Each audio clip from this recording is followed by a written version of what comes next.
নাটক মা আমি অশোক। নাট্যকার চন্দন সেন, অভিনয়ে অরুময় চক্রবর্তী ও মৌকণা মুখার্জি, শব্দগ্রহণ, সম্পাদনা ও আবহ নির্মাণে অরুময় চক্রবর্তী। নাটক মা আমি অশোক।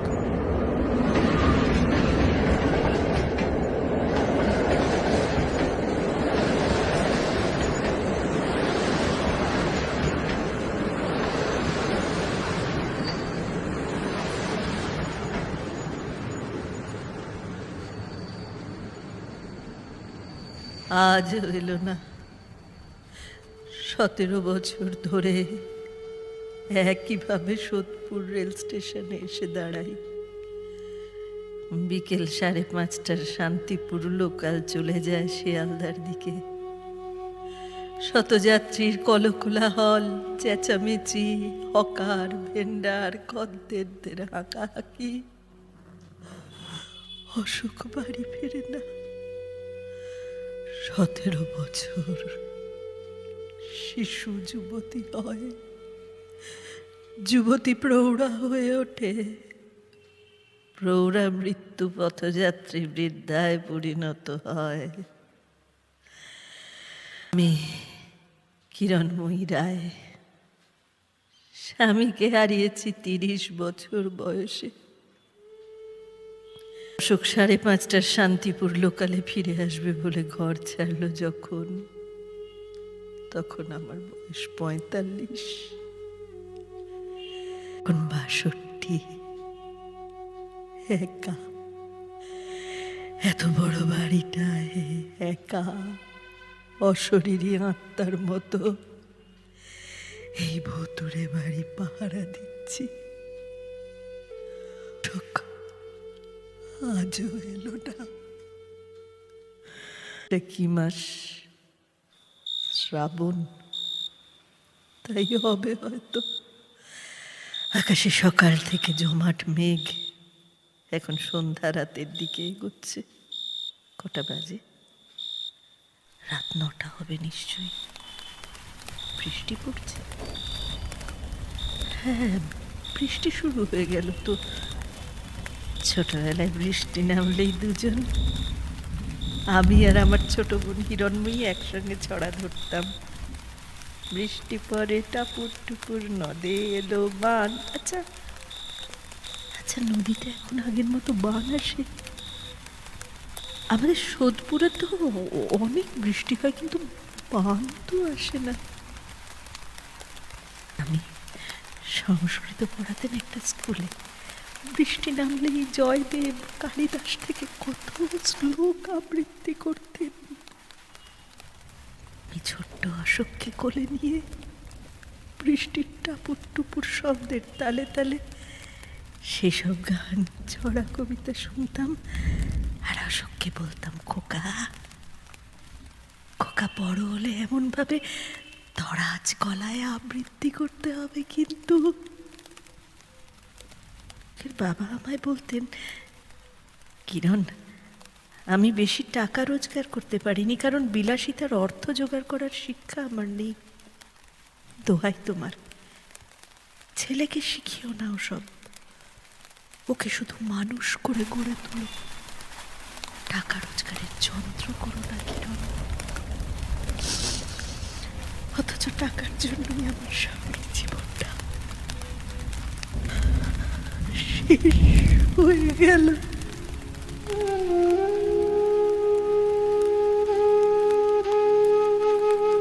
সালটা 1965। উনি সন্ধ্যাবেলায় বাড়ি ফিরছিলেন। আমাদের বাড়ির সামনের গলিটায় তিনি দেখেন 3-4টে ছেলে একটা বৃদ্ধকে চাপটে ধরে চেঁচাচ্ছে, টাকা বের কর, টাকা বের কর, এইমাত্র যে টাকাগুলো সোনার দোকান থেকে গয়না বন্ধক দিয়ে নিয়ে এলি, দে দে, সেই 5,000 টাকা দে বলছি। বৃদ্ধ চেঁচাচ্ছে, ওটা আমার স্ত্রীর ক্যান্সারের চিকিৎসার টাকা, সর্বস্ব বন্ধক দিয়ে নিয়ে এসেছি, দয়া করে আমাকে ছেড়ে দাও, আমাকে দয়া করো, এ টাকা আমি কিছুতেই দিতে পারবো না। আর ছেলেরা জোর করে ধরে টাকাটা কেড়ে নিয়ে পালাচ্ছে। বৃদ্ধ চেঁচাচ্ছে, ভগবানের দোহাই টাকাটা দিয়ে যাও, আমার স্ত্রীকে বাঁচানো যাবে না। আমার স্বামী ছুটে গেলেন, ওদের দুজনকে ধরেও ফেললেন।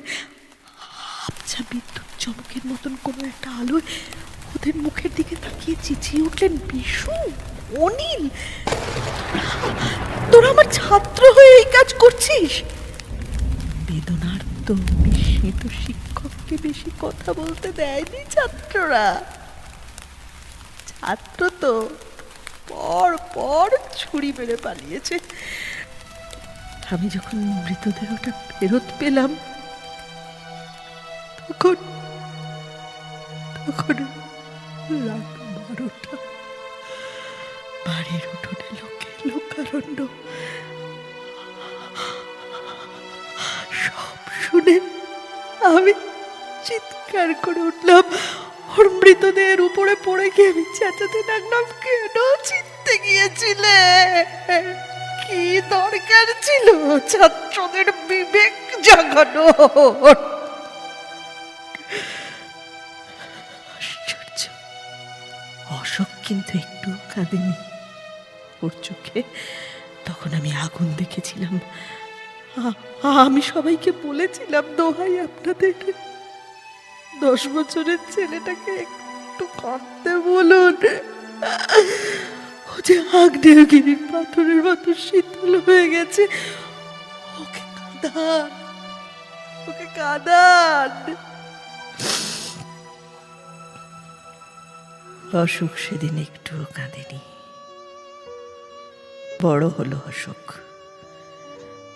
25 বছরের তেজি তরুণ। পাশ করলো, কলেজ পার হলো। আমি বললাম, খোকা, আরো পড়বি না? চাকরি করবি না? হয়তো আরো পড়তো, চাকরিও করতো, কিন্তু সেবারও আমাদের শহরে একটা দারুণ ঘটনা ঘটে গেল। অশোকের বাবার মৃত্যুবার্ষিকী উপলক্ষে একটা সভায় আমার হাতে ওর বাবার প্রতি শ্রদ্ধাঞ্জলি হিসেবে 10,000 টাকা তুলে দিতে এসেছিলেন কলকাতা থেকে এক সম্মাননীয় মন্ত্রী মশাই। এসব ব্যাপার একদম পছন্দ করতো না। কদিন ধরেই লক্ষ্য করেছি ও কেমন যেন উদ্ভ্রান্ত। আমায় কিছু বলতে চায়, কিন্তু পারে না। কিন্তু তখন তো আমি জানতাম না কি ভয়ঙ্কর ভবিতব্য আমার সামনে। যখন আমি মঞ্চে উঠে মাননীয় মন্ত্রীর হাত থেকে শ্রদ্ধাঞ্জলি নিতে চলেছি, তখন হঠাৎ গুলির আওয়াজ হলো। গুলিটা মন্ত্রীমশাইয়ের বুকে লাগেনি, কিন্তু ওর কাঁধে লেগেছে। পড়ে গেলেন তিনি মঞ্চে। তার দুপাশে তার 2 ভক্ত শূন্যে গুলি চালাতে চালাতে উধাও হয়ে গেল। আমি তো হতবাক হয়ে ঈশ্বরের নাম নিচ্ছি।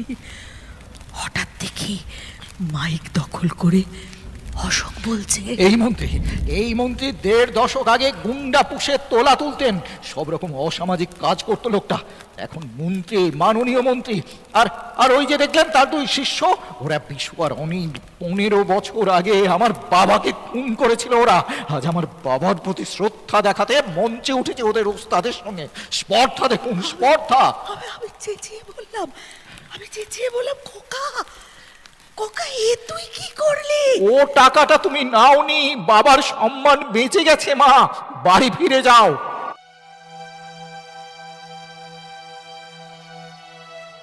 আমি বাড়ি ফিরে এলাম। অশোক আর আসে না।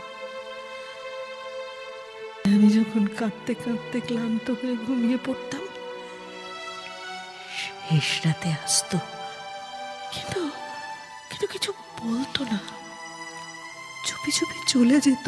মাগো, আমি বাবার শেখানো সব গান, স্তোত্র, শ্লোক, কবিতা ভুলে গেছি। এখন শুধু রক্তের হোলি খেলায় মেতে আছি। একটা রক্তপাত কতগুলো রক্তের নদীকে যে ডেকে আনে তা কি আমি আগে বুঝতাম মা? আমি চেঁচিয়ে উঠতাম, খোকা খোকা, এ কি চেহারা তোর? আয় বাবা, ফিরে আয়, ফিরে আয়।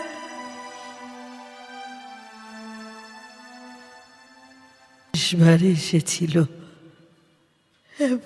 এমনই এক বৃষ্টির দিনে, ধমকা হাওয়ার মতো ঢুকলো।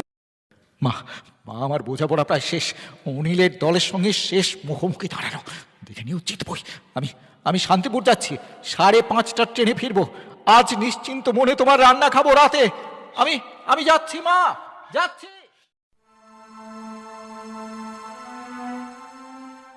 17 বছর আগে চলে গেল অশোক। 17 বছর ধরে আমি প্রতিদিন সোদপুর স্টেশনে যাই, বিকেল 5:30টার ট্রেনটা দেখতে। অশোক, অশোক আমার খোকা, ফেরে না, ফেরে না। কেউ কেউ বলে গেছে মাসিমা অশোক বেঁচে আছে। এখন তার বয়স বেড়েছে অনেক, হিংস্রতাও বেড়েছে, সে আর ফিরে আসার মতো অবস্থায় নেই। এর পাগল মন। আমি জানি মৃত্যুর আগে অশোক একবার ফিরবে, ফিরবেই। মায়ের 17 বছরের প্রতীক্ষা মিথ্যে হতে পারে না। কে কে কে কে দরজা ধাক্কা দিচ্ছে? কে এলো বৃষ্টির রাতে? কে কে? আমি অশোক। আসছি। মা, আমি অশোক। শিগগির দরজা খোলো, তাড়াতাড়ি, ভিজে যাচ্ছি, দরজা খোলো। অশোক, অশোক, অশোক শেষকালে এলি বাবা।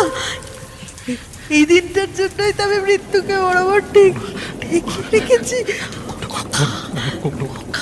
কথা বলার সময় নেই মা, আমি মৃত্যুকে সঙ্গে নিয়ে ঢুকেছি। 17 বছর পর আজ সেই লোকটাকে খুন করতে পেরেছি, যে এসেছিল মন্ত্রী হয়ে তোমার টাকা দিতে, পঞ্চে উঠেছিল আমার বাবার আসল ঘাতককে। কিন্তু মা, আমার পেছনে পুলিশ, আমায় ওরা ধরবে। তুমি ওদের বলে দাও অশোক আসেনি।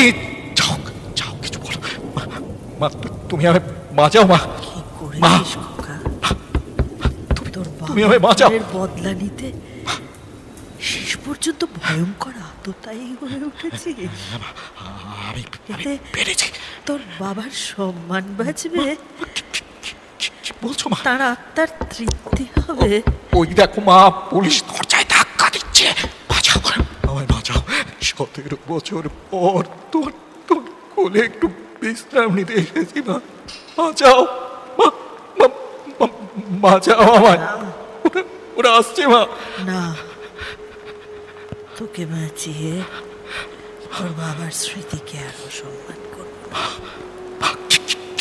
বাবা বলেছিলেন, কিরণ, ছেলেটাকে মানুষ করে গড়ে তুলো। পারিনি, তুই খুনি হয়ে উঠলি। এখন প্রাপ্য শাস্তি ভোগ কর। হয়তো মানুষ হয়ে একদিন ফিরে আসবি। 5 বছর, 10 বছর বা 20 বছর পরে আমি থাকি বা না থাকি, তোর বাবার স্মৃতিটুকু থাকবে বাবা, যে একটা রক্তপাত বন্ধ করতেই শেষ রক্ত দিয়েছিল। শোক, আমি দরজা খুলে দিচ্ছি বাবা। তুই তোর হতভাগিনী মাকে ক্ষমা করিস। ওকে আশ্রয় দিতে পারলাম না বাবা, পুলিশের হাত থেকে খুনি সন্তানকে বাঁচাতে পারলাম না। তোর বাবার স্মৃতিটুকুকে আর অপমান করতে পারলাম না বাবা।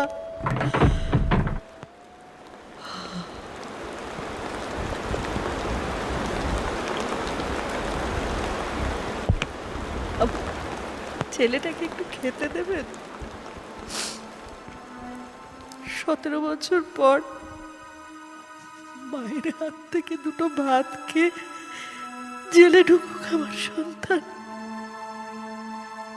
দেবেন তো পুলিশ অফিসার, দেবেন তো একটু খেতে, দেবেন